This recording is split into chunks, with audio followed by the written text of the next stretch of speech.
This is Democracy Now!, democracynow.org. I'm Amy Goodman with Nermeen Sheikh. We turn now to Gaza, where Winter Storm Byron battered displaced Palestinians with heavy rain and freezing temperatures overnight.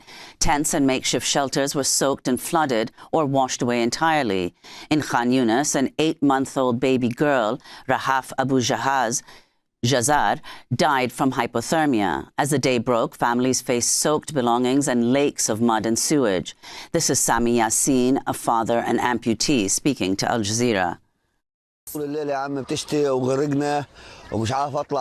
It poured all night and we were flooded. I couldn't move out as I have an amputated arm and shrapnel in my leg that I can't wade in the water. I started shouting and asking people to help get my children out, but they couldn't. The food was spoiled and the tent's canopy got blown away. I don't know what to do. We're joined now by Moureen Kaki, head of mission for GLIA International. She's been in Gaza for well over a year. Welcome back to Democracy Now! It's great to have you with us. If you can describe the situation on the ground right now. Thank you for having me back. Right now, we are seeing intense rains on the ground.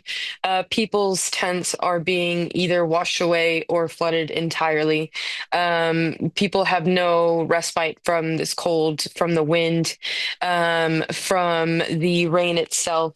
I'm here in Mawasi Khan Yunis on the beach. The tide has risen, washing away tents, along with the last of people's belongings, and they have nowhere else to go.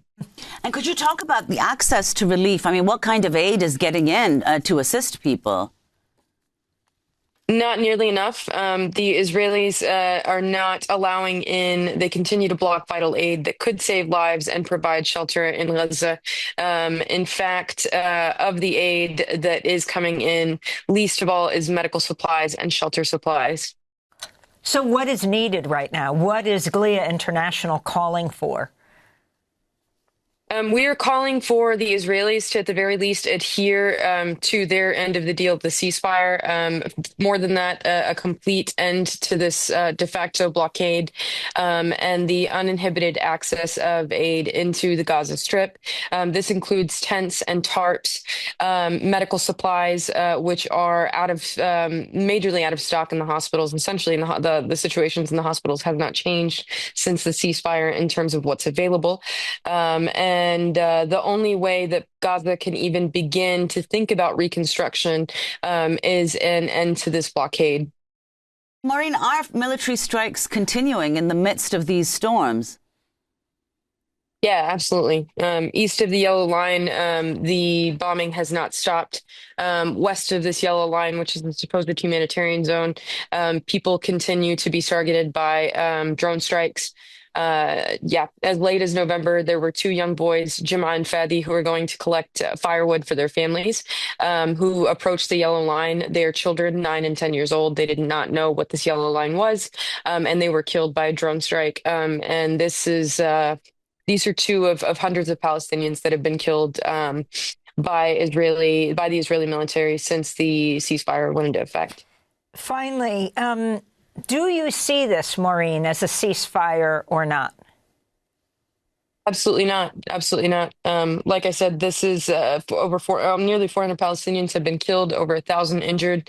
Palestinians are dying every day in the hospitals due to medical emergencies that could be prevented if they were allowed to have the proper supplies and equipment needed. It is not really a ceasefire. It's just a slower form of death. And the issue of hunger in the last 15 seconds we have, especially for children? Children continue to face issues of malnutrition because the Israelis are not letting in the agreed upon amount of aid. The food that is accessible in the market is in through commercial routes, which is extremely unaffordable for families who have been out of work and living under bombardment for 2 years. Moureen Kaki, I want to thank you for being with us, head of mission for GLIA International, speaking from Khan Yunis, Gaza. I'm Amy Goodman with Nermeen Sheikh.